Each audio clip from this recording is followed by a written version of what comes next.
un paysage sanitaire malmené, comme on vient de le dire, des initiatives de médecins et de soignants se développent tout de même pour diffuser la bientraitance, le soin adapté et l'écoute active. Elles ouvrent la voie à une forme de codécision qui doit pouvoir se généraliser. C'est pour ça que nous sommes ici. Ce pacte citoyen entre soignants et patients pourrait-il permettre de restaurer notre système de santé? Sans doute, mais si oui, comment et avec quel levier et avec quel nouveau modèle de prise en charge? Docteur Vincent Dibolt, je me tourne d'abord vers vous. Vous me disiez dans la préparation de cette session que vous aviez évalué à 8 mois en moyenne le temps pour obtenir un rendez-vous avec un rhumatologue à Paris.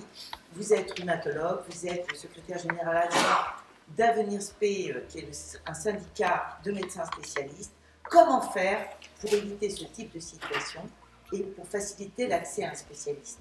Avenir Spé, c'est un jeune syndicat qui s'est créé il y a environ 2 ans parce que c'était effectivement la constatation que la population n'avait pas accès à, on a parlé tout à l'heure que quand il n'y avait plus de spécialistes, il n'y avait plus de généralistes et il y avait une dégradation d'accès aux soins.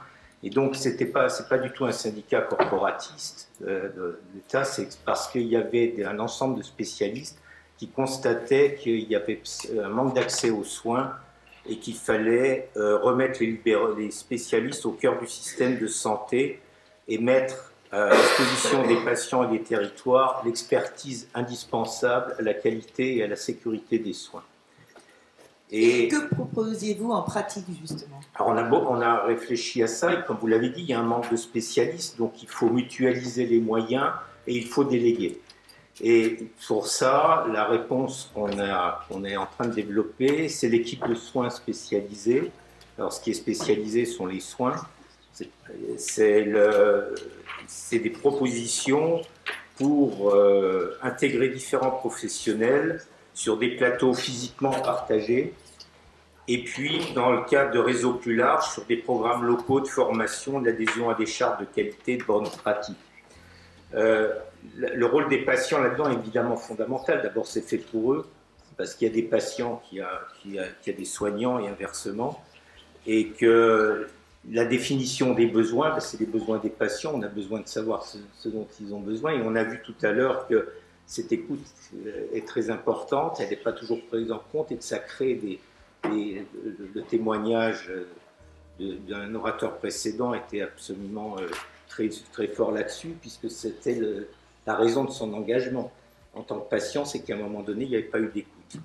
Et il n'y avait pas eu prise en compte de son problème. Parce que je crois que le spécialiste, on a parlé de cadre de soins très strict, de protocole de soins, et notre rôle, c'est d'adapter le protocole de soins à la finesse, si vous voulez, ou aux particularités de chaque personne destinée à être soignée. On ne peut pas appliquer, faire rentrer les gens dans les cadres, c'est le cadre qui doit s'adapter aux personnes. Les équipes de soins spécialisées, elles vont se développer, elles s'adressent en particulier aux patients qui ont des difficultés de prise de rendez-vous, des délais d'attente trop longs, vous avez parlé de 8 mois, ceux qui ne peuvent pas se déplacer ou qui sont dans des communes trop éloignées pour un spécialiste. Et elles sont constituées de quoi, ces équipes? Alors, elles peuvent se constituer soit autour d'une pathologie précise, soit autour de protocoles de soins, donc des gens qui sont des polypathologies, des comorbidités, et elles sont constituées évidemment de spécialistes, mais là-dessus, il y a des équipes d'infirmières, d'IPA, d'aides-soignants, de patients, d'associations de patients, pour pouvoir adapter au territoire donné, sachant que ces territoires ne sont pas, contrairement aux CPTS, il y a une CPTS par territoire, une équipe de soins spécialisée peut être amenée à intervenir sur plusieurs territoires. Donc elle va contractualiser, si vous voulez, avec les structures qui existent sur place. Elle n'est pas là pour se substituer, elle est là pour proposer une plus-value à ce qui existe déjà. Parce que, comme on l'a dit tout à l'heure, il y a des gardes, il y a des choses, on n'est pas dans le désert médical complet, il y a des choses qui existent localement, mais il s'agit de les améliorer. Je ne pense pas qu'il faille repartir de zéro, il faut prendre ce qui existe, il y a des bonnes volontés, il y a des gens qui s'investissent. Ça me permet de faire la liaison avec vous, Ludivine Bidenou. Vous êtes IPA, comme on dit, au CHU de Caen, et vous êtes présidente de l'ANFIPA, l'Association nationale française des infirmières et infirmiers en pratique avancée. Et ce statut d'infirmier en pratique avancée, quel en est le bénéfice pour le patient et quels en sont les bénéfices aussi pour les médecins et autres soignants? Une IPA, rapidement, c'est peut-être pas encore une profession qui est connue de tous. C'est une infirmière diplômée d'État qui est repartie à l'université pour obtenir un grade Master 2. Et le métier est centré sur la clinique, donc vraiment être auprès des patients. Et autour de ça, on va acquérir des compétences supplémentaires qui vont être des réflexions portées comment on mène notre consultation, appuyer sur la recherche, faire du leadership. Alors, c'est pas être leader, mais c'est être porteur de modifications peut-être, ou porteur d'idées. Réfléchir sur l'éthique, donc là, à toute sa place, le patient dans son parcours, expertise, accompagnement des équipes, collaboration. Donc, vous voyez bien que ce concept est large, répond surtout aux patients et pour les patients, mais va générer aussi de la satisfaction pour les équipes de soins et pour les infirmiers, et on sait qu'actuellement c'est un peu nécessaire. Donc l'intérêt, vous me demandiez pour les patients, déjà nos consultations en général elles durent entre 3/4 d'heure et 1 heure. Quand un médecin c'est 15, 20, 30 minutes dans le meilleur des cas, dans le meilleur des mondes, on a la chance d'avoir plus de temps, du temps pour répondre aux patients, du temps, et en fait on s'aperçoit que ce temps il est fondamental parce que le patient, au bout d'1/4 d'heure, il sent qu'il a du temps. Et donc, il va nous délivrer des choses et nous, on va pouvoir être une ressource pour quelles sont justement vos ressources, comment ça se passe au quotidien, quelles sont vos difficultés. Et on a le temps de rentrer un peu dans les détails et de faire évoluer un peu les pratiques. Alors, les évolutions actuelles d'actualité, c'est la loi RIST. Vous avez probablement tous entendu parler de la loi RIST. Ça a fait grand débat sur les réseaux sociaux. Pour la pratique avancée, ça apporte 2 choses. Ça va apporter l'accès direct. Donc les patients pourront directement venir voir les IPA sans aujourd'hui être adressés par un médecin. Mais tout ça, c'est dans le cadre d'une équipe coordonnée. L'IPA ne travaille jamais toute seule, ça n'a aucun intérêt. Et la deuxième avancée, c'est la primo-prescription. Donc on ne nous ouvre pas le Vidal, c'est pareil, ça n'aurait aucun intérêt, mais il y a des choses simples qui sont facilitateurs pour les parcours. Et aujourd'hui, dans mon quotidien, je le sais, j'ai les compétences, je l'ai appris à l'université de par mon expertise d'infirmière.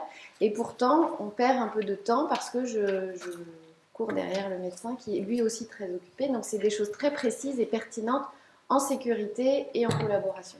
Donnez-nous des exemples concrets, pratiques dans votre exercice. Alors moi, je suis en néphrologie, dialyse, transplantation dans un CHU. Les choses très concrètes, c'est dans le parcours d'un patient porteur d'une maladie rénale chronique, c'est des suivis en alternance avec les néphrologues.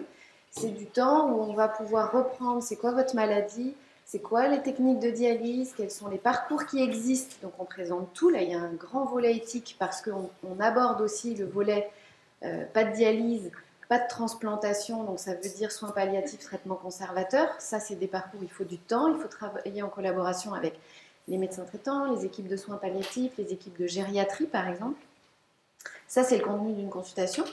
Et puis après, on s'adapte, en fait c'est vraiment l'adaptabilité comme font tous les soignants, hein, mais l'idée c'est on part du patient, quel est son problème, où on va, quelles sont les ressources qu'on a à disposition et on avance. On va parler avec vous de l'équipe de soins coordonnée avec le patient, parce que justement depuis le Covid, on le voit encore plus, le pharmacien il a vraiment un rôle à jouer là auprès du patient, et comme intermédiaire et comme prescripteur aussi. Je suis principalement pharmacien dans un petit village à Saint-Bonnet-de-Château, ce qui me permet de faire le constat entre ce qui se décide, ce qui s'organise et la réalité de ce qui se pratique sur le terrain. Donc Saint-Bonnet-de-Château, c'est un petit village. Et sur le sujet d'aujourd'hui, alors c'est vrai que ce sujet aurait dû être abordé il y a 20 à 25 ans, c'est-à-dire au moment où on a commencé à essayer de transformer le système de santé en mettant beaucoup de choses en place, notamment, comme ça a été dit tout à l'heure, le modèle ambulatoire. qui a été décidé, pensé et jamais organisé. C'est-à-dire qu'en fait, on a organisé à l'hôpital la pratique de l'ambulatoire. Par contre, nous, en ville, on ne nous a jamais prévenu qu'on allait mettre en place de l'ambulatoire. Et c'est vrai qu'en fait, nous, il a fallu qu'on s'adapte à quelque chose pour lequel on n'a jamais été concerné, concerté. Et petit à petit, les choses n'ont fait que s'aggraver parce que quand j'ai démarré mon activité, je crois que 90% des prescriptions que j'avais venaient des quelques médecins que j'avais à 50 mètres de la pharmacie, alors qu'aujourd'hui, une grande partie de mes prescriptions sont issues du système hospitalier. C'est-à-dire qu'aujourd'hui, il y a un recours énorme à l'hôpital, beaucoup de spécialistes font des consultations à l'intérieur des hôpitaux, et donc ça a créé une distance dans notre pratique de professionnel, et forcément cette distance-là, elle se ressent auprès des patients. On a schématisé, idéalisé certaines choses, mais en fait dans la pratique, il faut s'adapter d'abord à la demande des patients, et cette demande, elle a effectivement évolué. La prise en charge, en tout cas la prise en charge médicale, on peut dire qu'elle s'est améliorée, il y a des innovations thérapeutiques majeures, mais pour lequel nous on n'est même pas... je ne vais pas dire pas formé, mais ça va tellement vite aujourd'hui entre les innovations thérapeutiques, les innovations technologiques, et nous, les patients, c'est toujours les mêmes. Ils ont un problème de cœur, ils ont un problème de diabète, ils ont un problème de cholestérol, etc. Donc, dans l'essentiel de ces gens-là, aujourd'hui, il y a une difficulté à reconnaître quel est le bon parcours de soins. Alors, je vous donne juste un petit exemple. J'ai eu un jour à la pharmacie un été, il y a 2-3 ans, quelqu'un qui était tombé en quad un samedi après-midi. En fait, il tombe en quad, sa femme me l'amène. Elle me dit, voilà, mon mari ne veut pas venir, machin et tout, mais je pense qu'il n'est pas bien, est-ce que vous pourriez aller le voir? Je vais voir dans la voiture, et j'ai pas eu besoin de trop m'approcher de lui, j'entendais crépiter à l'intérieur. Donc je me suis dit, il doit avoir les côtes cassées, peut-être les poumons le faire foirer.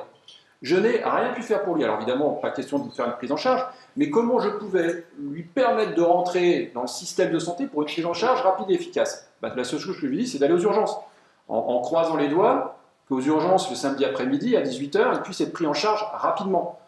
Donc voilà, donc on voit bien que pour les sujets du quotidien du système de santé des patients, on a besoin de tous travailler en collaboration. Alors, on évolue tous dans nos professions. Effectivement, les IPA, c'est une excellente chose. La loi Rist, au tout départ, était une excellente chose. Elle a été un petit peu nettoyée, cette loi. Alors, j'espère qu'elle se redéveloppera de son contenu. Mais voilà, il faut que ces évolutions elles se fassent de manière coordonnée pour que tous les acteurs sachent ce que l'autre est en train de faire et ce qu'il peut apporter au système de santé. Bien, merci, on va revenir, je pense, sur ce débat qui n'est pas clos du tout. Comment favoriser l'autonomisation des patients? Parce que justement, dans votre spécialité, c'est essentiel et c'est aussi une façon, peut-être, de remettre de redonner du pouvoir aux patients, cette autonomie. J'affirme aujourd'hui que la confiance a changé de camp. Pourquoi? Parce que finalement, si on accorde notre confiance à nos patients diabétiques, nos patients atteints de maladies chroniques, on va gagner du temps. Un exemple, la semaine dernière, une jeune femme qui s'occupe de son papa diabétique de type 1, je vous rappelle, le diabète de type 1, c'est 4 injections par jour, un capteur qui permet de suivre les glycémies. Cette jeune femme m'appelle, c'est une téléconsultation, elle habite dans l'Aisne. Elle m'appelle, elle me dit, bon, papa va pas très bien, il a une insuffisance rénale, il est pris en charge par des IPA. Et elle me dit, la semaine dernière, il a dû être hospitalisé, mais on ne m'a pas laissé faire, on ne m'a pas fait confiance. J'ai entendu, dit-elle, vous n'êtes pas médecin, ici, il y a des infirmières et des médecins qui vont décider à votre place. Je trouve que c'est inadmissible aujourd'hui.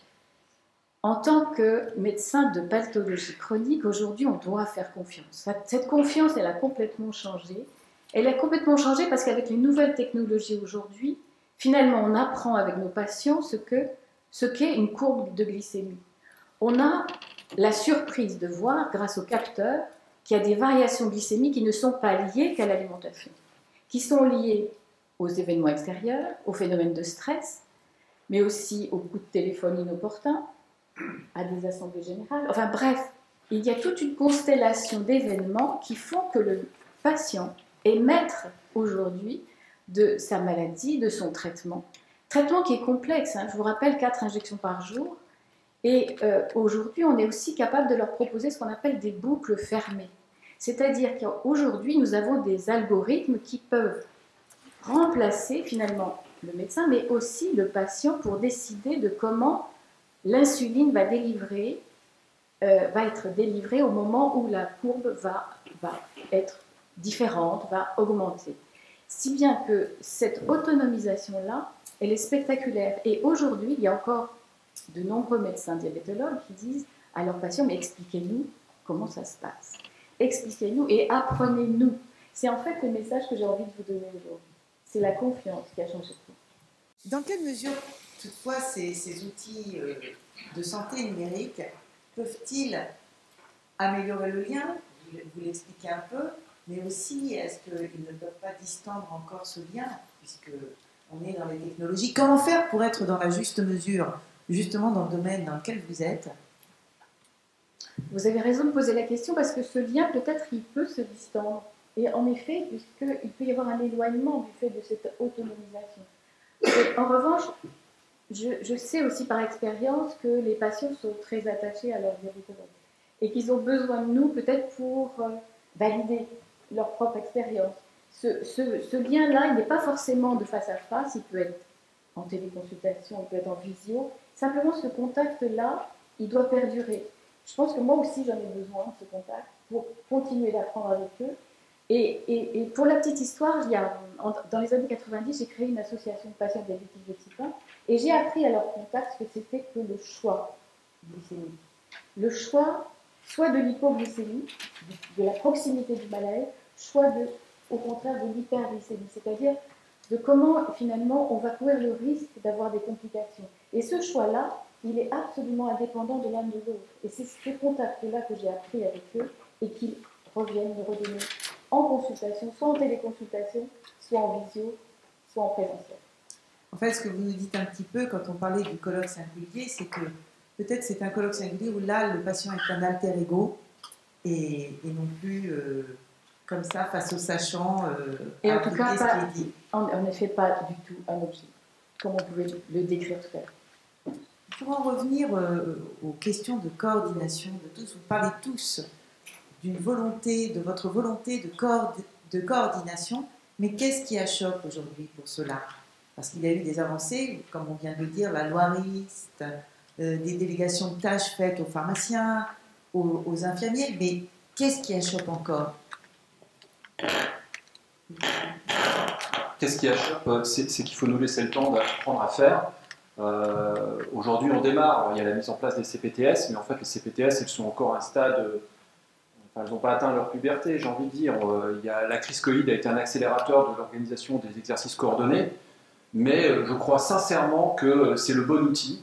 Il n'est pas parfait aujourd'hui parce qu'il faut qu'on arrive à le prendre en main, à savoir comment il fonctionne aussi. Est-ce que vous pouvez rappeler en quelques mots pour, Alors, les CPTS, ce que c'est qu'une CPTS, en fait, c'est coordonnées professionnelles territoriales de santé. Donc, en gros, c'est organiser les professionnels libéraux, les 10 professions réglementées, dans une association sur un territoire relativement limité. Par exemple, dans le département de la Loire, qui n'est pas un grand territoire, il va y avoir 8 ou 9 CPTS. Donc, on segmente ces territoires et notamment autour d'un centre hospitalier. Donc, je crois beaucoup à l'avenir des CPTS pour le lien ville-hôpital, pour organiser à la fois l'entrée des patients, parce qu'on a beaucoup parlé de la sortie des patients, mais c'est peut-être pas mal aussi d'organiser son entrée, de prévoir en amont son arrivée à l'hôpital pour anticiper aussi Et comment ça se passe concrètement pour le patient dans un CPTS? Qu'est-ce qu'on lui apporte comme service?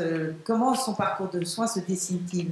Je prends le relais. En fait, je crois que les CPTS, la plus-value pour le patient, c'est surtout que les professionnels vont réapprendre à se connaître. Aujourd'hui, en ville, certains ne se connaissent pas, on ne connaît pas les compétences de chacun. Et à l'hôpital, à la table ronde de tout à l'heure, c'est vraiment un silo, c'est-à-dire que moi je travaille dans un énorme CHU, il y a 21 étages. Les patients parfois me parlent de professionnels de santé, je ne connais pas. Et pourtant, ça fait 15 ans que je travaille à l'hôpital. Je me dis, ça, c'est pas normal. On devrait se connaître, on devrait tout de suite savoir qui travaille, qui a les compétences, et à l'hôpital et en ville. Et ça c'est ce qu'il faut réenclencher, en fait. Alors, on essaye tous actuellement, à tous nos niveaux, d'essayer de faire ça pour faciliter les parcours, pour que les patients puissent bénéficier de ces connaissances. Alors, ça va passer par des réunions, d'écriture de parcours, par les politiques qui vont accompagner, par du temps qui nous est donné pour nous connaître, parce que sans ce temps, on avance, mais on ne prend pas ce temps-là. Donc c'est démultiplier tout ça pour faciliter. Moi, je voulais juste rebondir, j'adore l'idée du choix, là, bravo pour ces propos, j'adhère à 300%. Dans ma spécialité, j'étais toujours confrontée au fait que quand je parlais à mes patients, là il faut choisir qu'est-ce que vous souhaitez dans votre parcours, et le patient me répondait très souvent on verra. Et donc avec le on verra, en tant que professionnel, j'en faisais rien. On verra quoi, on verra quand, comment j'avance, qu'est-ce que je déclenche, voilà. Et donc j'ai beaucoup échangé avec une psychologue du service qui m'a appris sur le choix. Et en fait, je crois qu'il faut que les professionnels entendent ça. Le choix, c'est une temporalité du patient qui n'est pas celle de nous, soignants. Nous, on veut que ça aille vite, on veut boucler le dossier, on veut passer au dossier suivant parce qu'on a plein de patients, malheureusement. Or, c'est pas comme ça qu'il faut faire. C'est si le patient n'est pas prêt, bien on le revoit, on déporte, on réaccompagne, on réexplique. Et si besoin, on l'accompagne aussi dans un choix de prise en charge en urgence, qui est aussi un choix qui doit être possible et entendable, et on doit nous s'organiser. Et le choix, c'est aussi le choix de dire, le patient, il a le droit de ne pas choisir. On lui donne beaucoup la responsabilité. Vous avez le choix, on vous donne les clés, prenez ce choix. Que ce soit possible à 100%, j'adhère, mais on doit aussi laisser la possibilité au patient de dire, moi, j'ai pas envie de choisir, vous êtes professionnel, et peut-être que vous pouvez m'aider et qu'on peut le faire ensemble. C'était pour compléter, mais je crois qu'il faut parler de ça parce que c'est important et primordial pour les patients. Effectivement, merci de ce point de vue vraiment très intéressant. Docteur Diebold, vous avez peut-être un commentaire? Oui, parce que la difficulté à créer, à coordonner, effectivement, c'est justement qu'il faut des coordonnateurs. On a dit tout à l'heure que déjà du temps médecin, on n'en a pas. C'est le temps qu'on prend pour être ici, c'est du temps qu'on enlève à nos malades. Et là, ça veut dire qu'elles ne soignent pas les patients qui sont dans l'aine ou ailleurs. Voilà. Donc vous voyez bien que ça, on n'en a plus. On a beau, je ne vous dis pas mon âge, mais je suis largement au-delà des 64 ans légaux. Je sais pas. C'est parce qu'il y a des patients partout. Donc on a besoin de coordonnateurs. La coordination, ça ne peut venir que des pouvoirs publics. Puisque c'est d'abord, ils savent le faire, l'État, c'est par définition les Jacobins, organise là, et deuxièmement, ils ont les moyens. Nous, on a besoin de moyens pour faire ça, et ces moyens, ils peuvent venir que du pouvoir public. C'est pas, nous, en tant que tels, malgré la bonne volonté, etc., on ne saura pas faire. Alors, je parlais, on voit par exemple l'importance, un patient arrive devant la pharmacie avec, en état d'urgence, et il faut avoir un guichet unique où on appelle et on est sûr que là où on va l'envoyer, il y aura de la place. Voilà par exemple la coordination. Ça veut dire qu'il y a peut-être plusieurs services d'urgence, peut-être le service le plus adapté de pneumo, de chirurgie thoracique. Et il faut que si on l'envoie là, il n'arrive pas effectivement, on le renvoie à 50 km plus loin parce qu'il n'y a plus de place.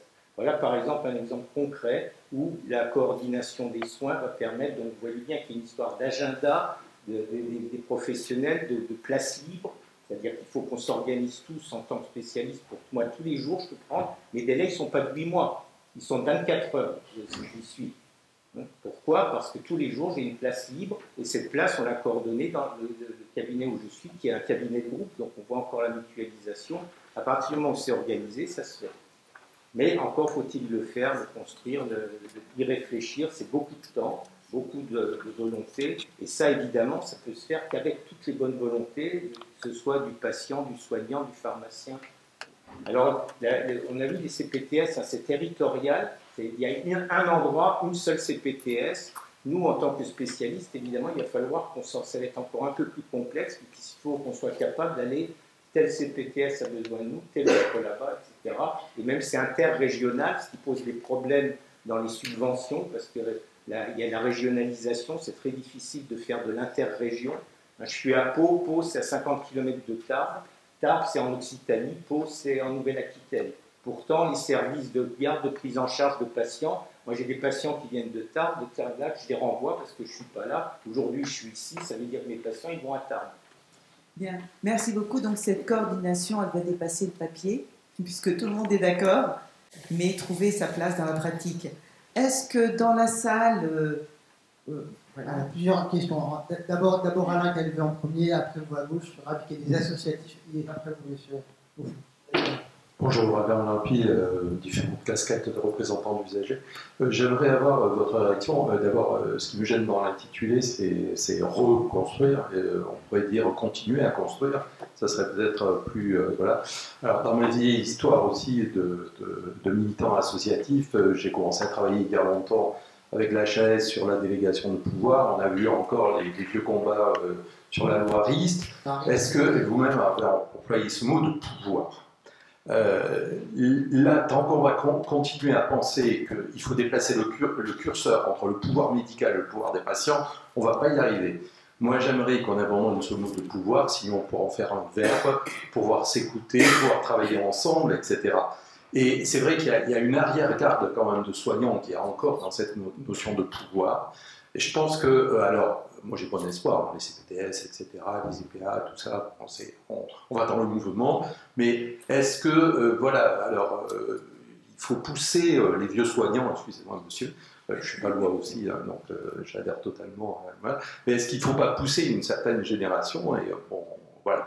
Il y a vraiment une question aujourd'hui autour de ça, cette réflexion de tant qu'on voudra savoir qui a le pouvoir, on l'a vu encore avec la crise du Covid, où il y a eu des résurgences encore de pouvoir de certains. Tant qu'on est sur cette mentalité-là, on n'y arrivera pas. Et donc il faut passer un cap, effectivement. Donc il faut repenser, il faut se dire, se mettre en face et dire non, on ne parle plus de pouvoir, sinon de travailler ensemble. Voilà. Merci de cette juste remarque. Des réactions dans notre panel? J'adhère.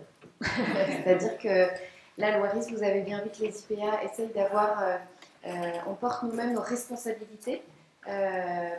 En tant qu'IPA, à l'université, les prescriptions que je fais sont sous ma responsabilité. Ça a fait grand bruit parce que un certain corporatisme médical, il faut appeler un chat à un moment donné, a dit les IPA, si elles font des bêtises, ça va être de notre ressort. Donc on voit bien qu'il voilà, il faut bouger des lignes, il faut faire beaucoup de pédagogie, il faut faire beaucoup de discussions, mais bien évidemment que je crois qu'il faut arrêter de parler de pouvoir et plutôt collaborer, travailler ensemble, avancer ensemble, aller en marche, quoi. Avançons tous ensemble. Oui, alors parce que effectivement sur cette thématique du pouvoir, en fait, il faut bien se rendre compte que les patients, ils n'en ont rien à faire. Eux, la seule chose dont ils ont envie, c'est d'être bien soignés, bien pris en charge. Et ils observent, notamment sur les pathologies les plus lourdes, typiquement le cancer, le fossé qu'il peut y avoir entre la prise en charge hospitalière et la prise en charge en ligne. Eux, ce qu'ils veulent, c'est de se sentir bien pris en charge partout où ils soient. C'est-à-dire à leur domicile, à l'hôpital, entre les deux, dans une maison de repos, etc. Ils aient l'impression qu'en face d'eux, il y a des gens qui se parlent, qui s'écoutent, qui se comprennent, et du coup, ils ne seront pas inquiets quand ils viennent à la pharmacie. Ah, mais je vais voir un pharmacien, mais de toute façon, il ne connaît rien parce qu'il est incapable de joindre le service onco. Et puis quand ils sont en onco, ils disent si je sors, je vais me retrouver un peu perdu dans la rue avec des gens qui ne connaissent pas mon traitement. Eux, ils ont besoin d'être rassurés parce que c'est aussi quelque chose qui participe à leur prise en charge et alors à l'amélioration de leur santé. On a envie d'être bien soigné, évidemment, avec des traitements, des médicaments, mais d'être bien soigné dans, je veux dire, de manière humaniste. C'est-à-dire qu'on ne se sente pas un élément, oui, aujourd'hui il y a ce débat de dire, oui, on a une approche plus holistique des patients, c'est pas parce qu'il y a des gens qui ont un cancer, mais qui sont aussi diabétiques, qui sont aussi asthmatiques. Et chacun se renvoie la balle, mais moi je m'occupe de ton asthme, pas de ton cancer, moi je m'occupe de ton cancer, pas de ton diabète, etc. Puis moi tu viens à la pharmacie, tu as mal à la tête, oui, mais tu as ces 3 maladies-là, qu'est-ce que je peux te donner avec? Donc voilà, aujourd'hui, il faut vraiment que du côté patient, ils ressentent que nous, tous, collectivement, en fait, on est tous unis et solidaires et qu'on arrête un petit peu nos querelles de chapelle sur cette prise en charge. Professeur Israël Lisan, vous êtes gynécologue obstétricien à Strasbourg et président du Collège national de gynécologues et obstétriciens français. Vous avez créé un label, le label Bien-traitance pour les suivis de grossesse. Expliquez-nous un peu dans quel contexte, quel constat et comment ça répond à ce besoin de bien-traitance. Merci de votre invitation. Je suis passe-président. Désormais, c'est Joël Belaïch qui préside le collège. La spécialité d'accoucheur est un petit peu particulière. 720 000 femmes accouchent chaque année. Au moment de MeToo, le moment où j'ai pris la présidence du collège, on nous a adressé, les associations de patients, de très nombreux reproches que je pourrais résumer en ceci. Premier reproche, vous ne nous informez pas correctement. Deuxième reproche, vous ne nous laissez pas consentir, nous cédons mais nous ne consentons pas. Et troisième reproche, la bientraitance est en train de baisser dans les maternités, car une sage-femme qui doit faire 4 accouchements en même temps a la boule au ventre et elle transmet son angoisse à ses patientes et elle ne fait plus le travail qu'elle voudrait faire. Il en va de même des obstétriciens. Avec Pascal Glaise, on a donc créé une information des patientes et en mesurant le temps qu'il nous faudrait pour donner toutes les informations aux patientes, il faut à peu près 5 heures. Si on ne donne pas toutes les informations, bien sûr la complication se produira sur le domaine où on n'a pas informé. Et d'ailleurs, si on donne toutes les informations, ce n'est pas une accouchée qu'on aura dans le lit, mais une rescapée. Si on donnait les 100 complications qui peuvent se produire lors d'un accouchement, 100 complications inopinées, les patientes arriveraient en tremblant à l'accouchement et ce n'est pas ce que nous souhaitons. Donc nous choisissons parmi les complications celles que nous pouvons, sur lesquelles nous donnons des informations, et le choix est toujours un mauvais choix. Donc on peut dire que 100% des patientes qui accouchent dans notre pays sont en déficit d'information. Elles ont raison de nous le dire. Et il y a une chose supplémentaire qui s'ajoute à cela, c'est qu'il y a un effet nocebo de l'information. Si en consultation, cet après-midi, je dis à une patiente enceinte, « Madame, je vais vous donner des informations sur la césarienne en urgence », elle sort de là, elle se dit, « Mais pourquoi il m'a parlé de la césarienne en urgence ? C'est qu'il pense m'en faire une. Et pourquoi il m'a parlé de l'épisiotomie ? C'est qu'il pense m'en faire une. » Et donc, il y a un effet nocebo de l'information apportée par les médecins et par les sages-femmes. Et cet effet ne peut se combler que si l'information arrive à la patiente par un autre chenal que la parole médicale. Et c'est pourquoi on a créé, avec Pascal Glaise, un label où les patientes sont informées. Au 3e mois, madame, est-ce que vous voudriez regarder l'information sur le dépistage de la trisomie 21 ? Alors, regarde 2 acteurs qui échangent entre eux avec les informations données par le collège pour qu'elle puisse avoir et revoir avec son mari et revoir l'information. Et ceci change tout. Mais il y a une deuxième chose que nous avons changé avec ce label, c'est la transparence. Quand vous rentrez dans une station essence, pardonnez-moi la comparaison, vous savez combien vous avez dépensé pour le litre d'essence. Quand vous rentrez dans une maternité, vous ne savez pas quel est le taux de césarienne de cette maternité, quel est le taux d'épisiotomie, s'il y a un pédiatre qui est là la nuit et un anesthésiste qui est là H24, vous n'avez pas toutes ces informations. Nous avons donc décidé au collège de donner toutes ces informations aux patientes pour qu'elles puissent effectuer un choix et, le cas échéant, aller dans la maternité suivante où elle va avoir des informations qui sont plus transparentes. La transparence, beaucoup de mes anciens élèves qui dirigent les services à Paris m'ont dit « je ne veux pas de transparence ». Pourquoi ? J'ai la peinture qui tombe sur les gens, j'ai pas assez de personnel et quand on sonne au 5e étage en post-césarienne, il n'y a personne qui vient, je ne suis pas fier. Et si je pouvais avoir 500 accouchements de moins, je serais le plus heureux des hommes. Et donc, on est dans une période où, dans notre discipline, on est en train d'augmenter le degré de maltraitance. Je le redis, des équipes maltraitées deviennent maltraitantes. Et comme on a serré le garrot espagnol d'un tour de vis chaque année, eh bien, les personnels sont en burn-out parce qu'ils n'arrivent plus à travailler correctement, ils n'arrivent plus à apporter les soins qu'ils voudraient.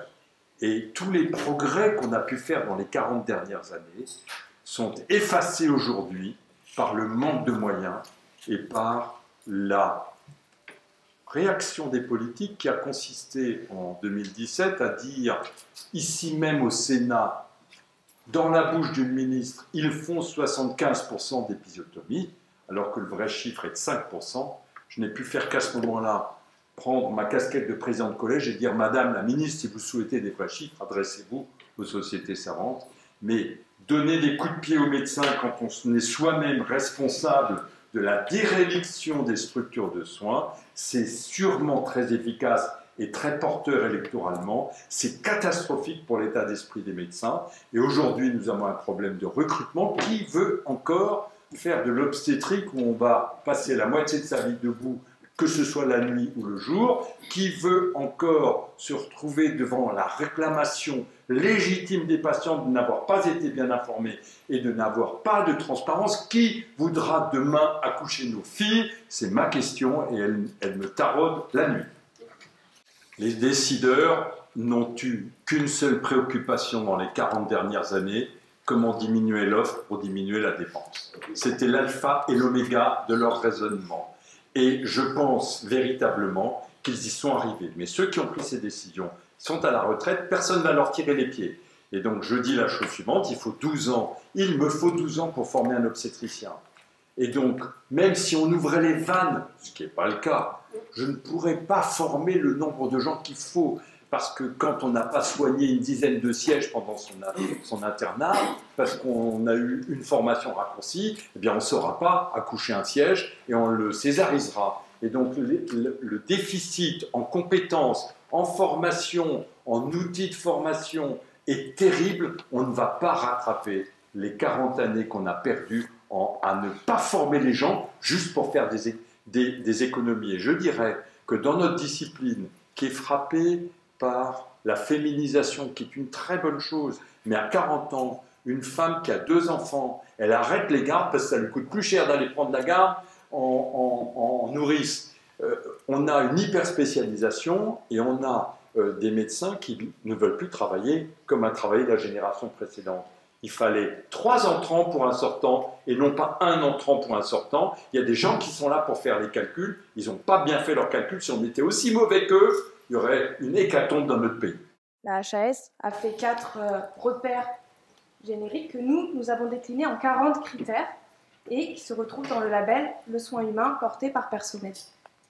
Et cet outil, ce label « Le soin humain », considère à la fois des critères de bientraitance pour le soignant, le patient, mais également pour le soignant.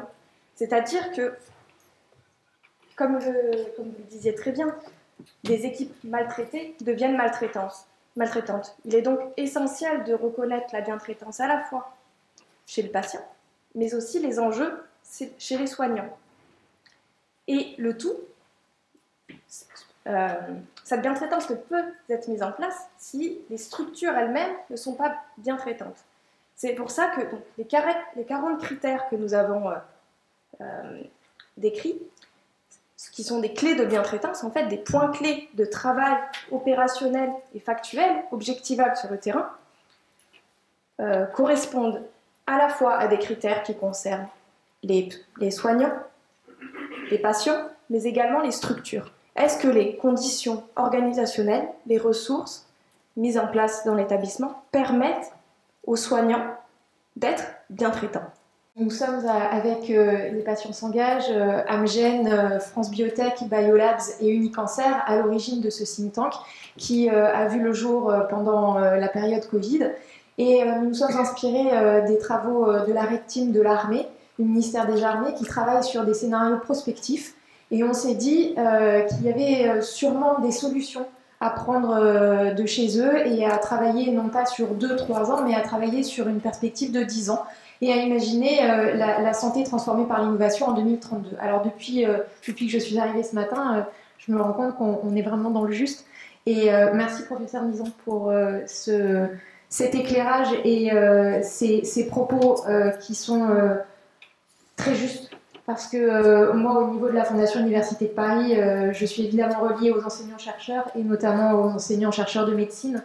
Et tous les jours, je suis en lien avec eux et tous les jours, je suis face à des personnels qui n'en peuvent plus, qui sont à bout, qui ne croient plus.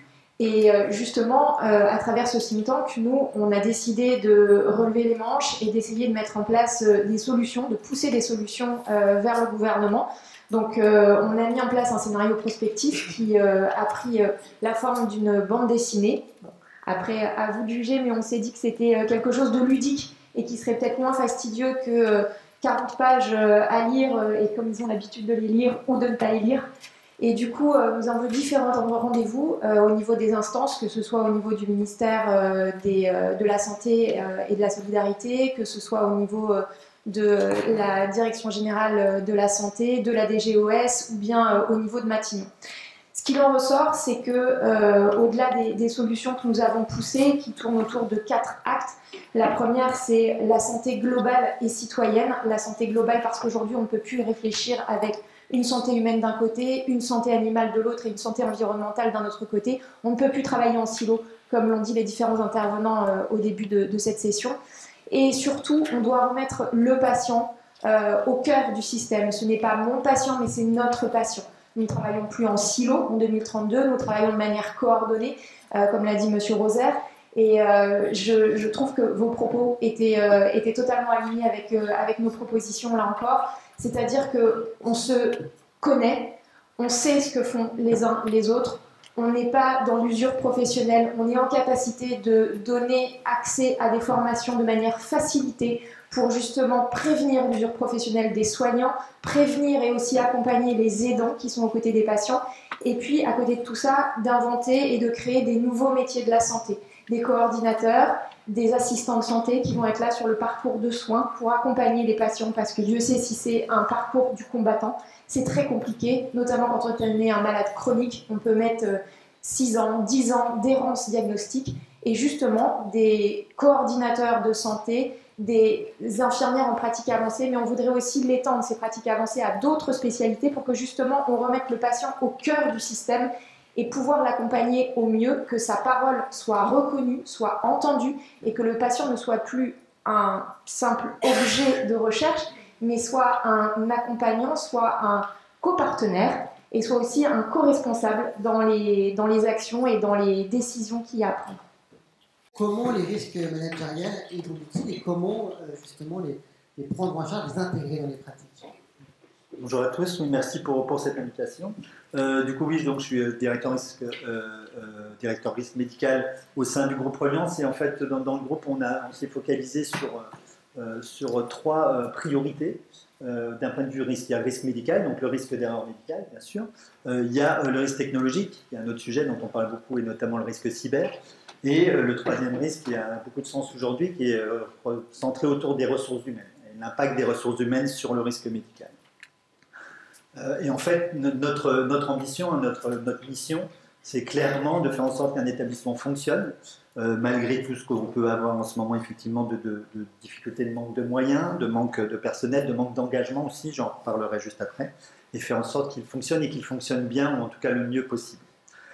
Sur le risque, et je vais faire un focus notamment donc, sur le risque lié aux ressources humaines, en fait, on parlait de bien-traitance, on a beaucoup parlé de difficultés effectivement à soigner, on a fait un focus sur les soignants, et en fait, l'objectif est d'avoir le bon soignant au bon moment, en bonne santé et au bon endroit. Et en fait, chaque mot a son poids, à part égale, et est vraiment fondamental, et on a 3 enjeux, qui est l'enjeu d'attractivité, comment faire en sorte d'attirer des soignants et comment faire en sorte de les garder, l'absentéisme, qui est un vrai sujet, et l'engagement aussi, l'engagement des soignants, qui est fondamental.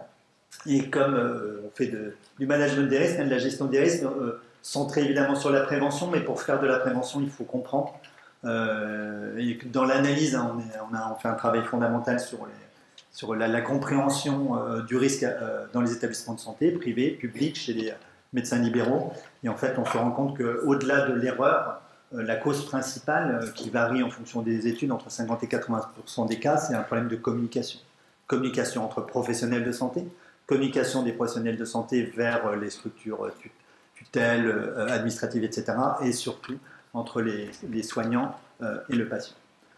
Et du coup, pour essayer d'améliorer ce sujet-là, on a engagé un travail important de partenariat avec d'autres structures, dont certaines sont ici, en tout cas en réflexion pour travailler ensemble, parce que pour nous, il est fondamental de mettre toutes les parties prenantes autour de la table.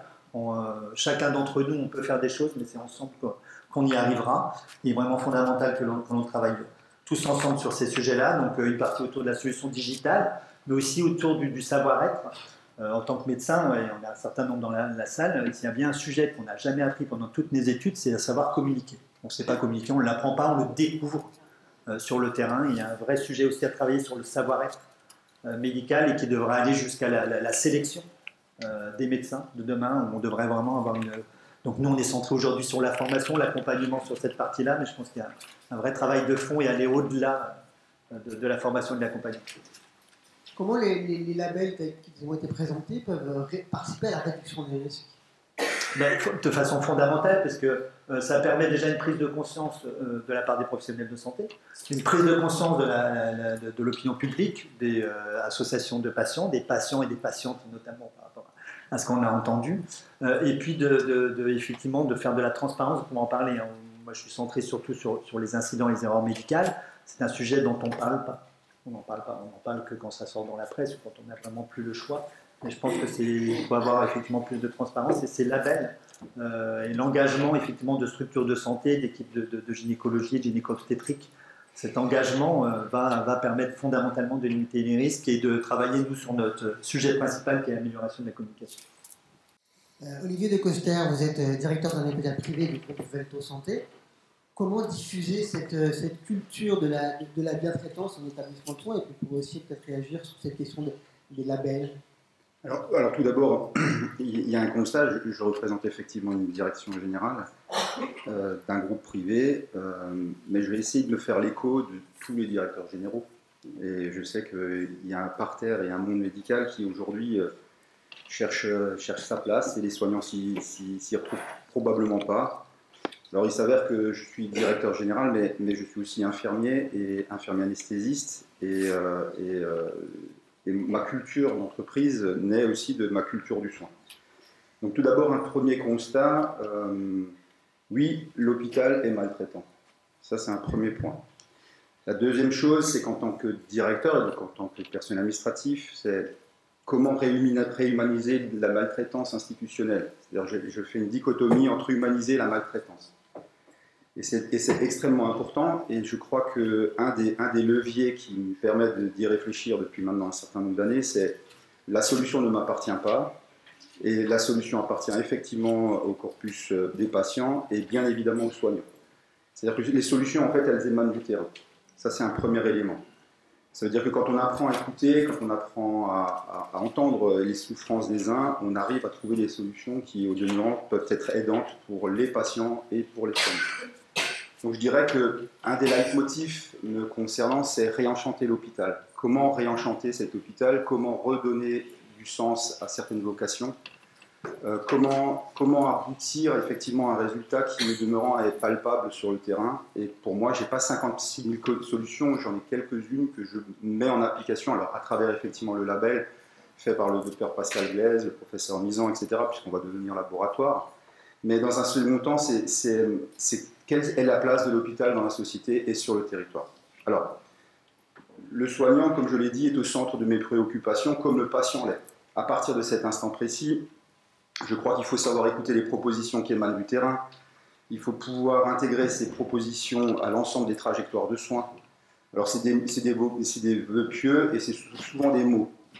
Mais en même temps, c'est travailler avec les salariés en tentant de mieux répondre aux besoins des soignants, en règle générale, que ce soit en matériel, en environnement, en salaire, en discussion. C'est comment les réintégrer à la décision.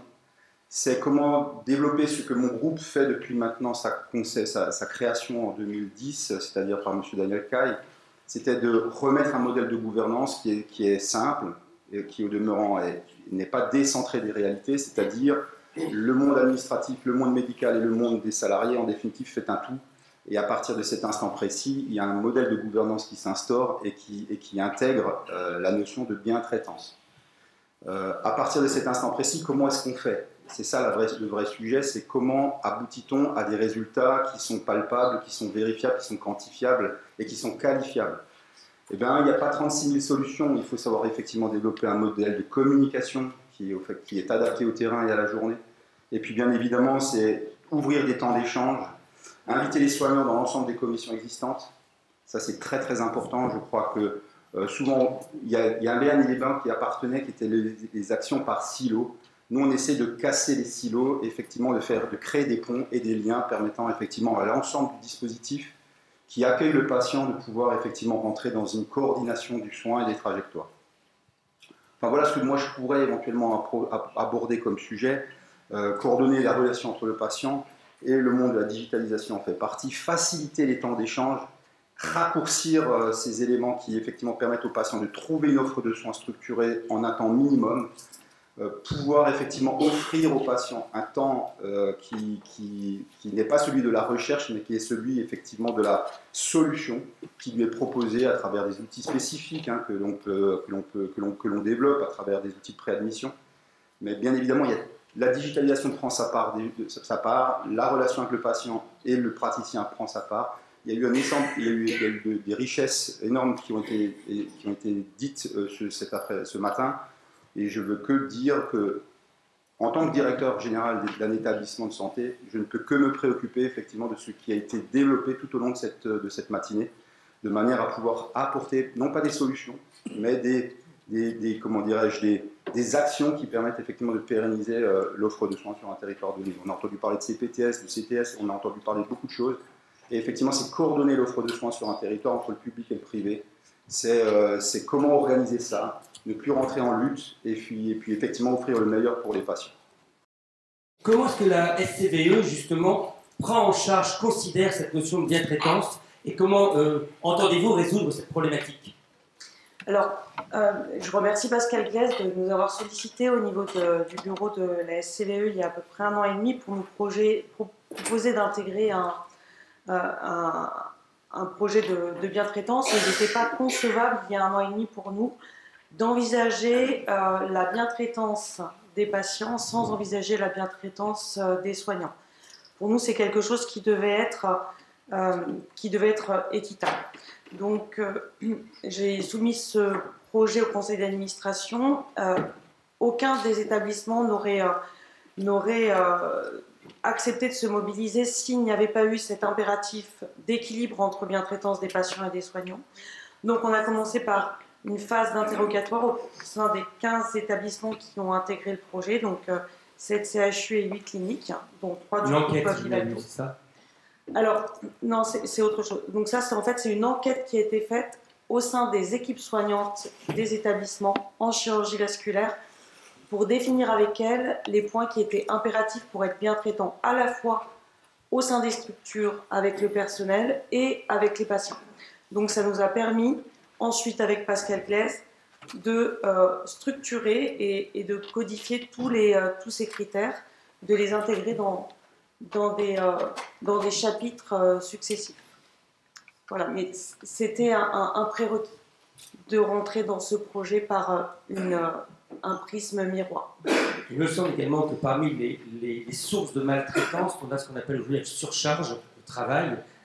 On sait qu'à l'hôpital, elle est très importante. Comment vous, au sein de la SCVE, avez-vous pris le problème à bras-le-corps et avez-vous tenté d'apporter une réponse à cette problématique? Alors, on n'a pas encore de réponse. La surcharge de travail comme cause de pénurie de soignants est prouvée. Hein, c'était établi en 2018 par une enquête d'équilibre sur 18 000 infirmiers. On sait que c'est la première cause d'exode. La deuxième cause, c'est le niveau de violence au sein des établissements ou au sein des relations patients-soignants. Et le problème de rémunération arrive en 3e position. En fait, moi, je l'ai travaillé pendant un master en stratégie management de santé à l'ESSEC, où on a pu identifier que cette problématique de souffrance était due à une surcharge de travail qui pouvait être améliorée par une meilleure prise en compte des ratios. En fait, ces ratios, est-ce que vous les expliquez un petit peu? Alors, en fait, les ratios, c'est un travail qui est fait au niveau international, mais pas encore beaucoup en France, sur le fait que diminuer les ratios infirmiers-patients de 15% permettait d'améliorer la morbimortalité des patients, de diminuer les durées de séjour et diminuer les risques de réhospitalisation, mais également d'apporter des économies. Il y a une très grande étude qui a été faite en Australie il y a 3 ans, randomisée, qui a prouvé que dans les établissements dans lesquels avaient été investis 20 millions d'euros pour 167 équivalent temps plein infirmier permettant de prendre en charge les patients avec plus de ressources infirmières, il y avait une diminution de ces morbimortalités, de ces réadmissions et de ces durées de séjour qui permettaient de rentabiliser cet investissement initial infirmier au bout de 2 ans. On a fait une enquête au sein de la société Savant qui nous a permis vraiment d'établir que cette souffrance du personnel infirmier avait un impact sur la qualité des soins que nous, on pouvait donner en tant que chirurgien. Car une équipe qui est en souffrance a un impact sur notre concentration, notre sérénité et sur notre sécurité des soins. Donc, ceux-ci ont l'objectif en termes de défauts de soins qui peuvent être donnés au niveau des patients. Donc, la loi qui a été votée au niveau de l'Assemblée en janvier sur cet intérêt d'optimiser les ratios, sur cet intérêt d'encadrer les ratios, nous semble vraiment importante et on espère qu'on va pouvoir aller plus loin. Merci beaucoup. Thierry Ozelstein, je ne vous ai pas présenté, vous êtes directeur médical de la MSCSF et vous avez également travaillé au sein de la MSCSF, société d'assurance, si je puis dire, bien connue des professionnels de santé. Vous avez travaillé sur cette notion de bien-traitance également. Est-ce que vous pouvez nous donner brièvement et rapidement votre vision, en tout cas celle de la MSCSF? Je dois dire qu'on ne retrouve pas forcément d'une façon formalisée, mais encore une fois, l'assureur ne voit que ce qui se passe mal, ce qu'on lui déclare. Et je pense qu'il y a encore un décalage entre ce que peuvent vivre au quotidien les patients, qui ont le sentiment peut-être de moins être écoutés, d'être peut-être dans l'urgence, et ce qui se passe du côté des soignants. Pour aller très rapidement sur une des propositions qu'on a pu mettre en place, depuis 2004, il existe chez MSCSF une fondation MSCSF, donc qui existe depuis maintenant plus d'une vingtaine d'années, qui a développé plus de 200 actions qui travaillent sur l'amélioration de la relation patient-soignant. Donc, je ne vais pas toutes les énumérer, bien évidemment, ce serait trop long, mais on travaille énormément sur ce sujet. Des actions qui sont portées par des soignants. À chaque année, il y a des couples soignants-patients qui viennent nous voir pour aider à développer leurs projets. Et au fur et à mesure, on a axé ces améliorations ou ces évolutions sur l'état de santé du soignant, puisqu'on est convaincu, et ça a été déjà dit ce matin, que l'état de santé du soignant, ou son stress, ou en tout cas son état psychologique dans la prise en charge des patients, impacte directement la relation qu'il peut avoir sur le temps de consultation, sur l'écoute tout simplement, tous ces petits signaux qui vont conduire à ce que le patient n'a pas le sentiment d'être complètement écouté, même si la prise en charge médicale est conforme. Voilà. Un autre axe de travail de la Fondation, si je ne m'abuse, était celui de la notion du consumérisme médical. Je crois que vous avez essayé de travailler là aussi sur ce sujet-là. Oui, tout à fait. Il ne vous a pas échappé que depuis quelques années, on peut consommer des soins d'une façon un peu plus facile qu'auparavant, sans être trop passéiste, mais dès lors que l'on consomme du soin, entre guillemets, bien évidemment consommé, que l'on prend un rendez-vous de consultation parce qu'on a besoin de répondre à une question, à un problème de santé très très aigu. Alors je ne vais pas revenir sur toute l'organisation des soins et pourquoi les patients n'arrivent plus à trouver de médecin traitant pour y passer des heures. Mais en tout cas, on a le sentiment que du côté des patients, ce souhait, en tout cas ce besoin d'avoir recours très rapidement à une consultation. Je vais être un petit peu provocateur, mais c'est aussi un petit peu le jeu aujourd'hui de dire, en étant provocateur, peu importe le soignant que j'ai en face, pourvu que j'ai une réponse à mon problème de santé. Et je trouve que là, on rentre dans une relation soignant-patient qui n'est plus du tout la bonne, et on appelle vraiment de nos voeux le retour à une prise en charge. Tout à l'heure, on parlait, je ne sais pas où est passé l'IPA qui parlait d'infirmiers référentes. Elle est derrière. Désolé, je ne vous voyais pas. Désolé. C'est quelque chose qui est tout à fait, bien évidemment, qu'on appelle de nos voeux, médecins référents et infirmiers référents, de manière à ce que chaque patient puisse avoir, bien évidemment, un soignant correspondant auprès de qui se tourner lorsqu'il a un problème.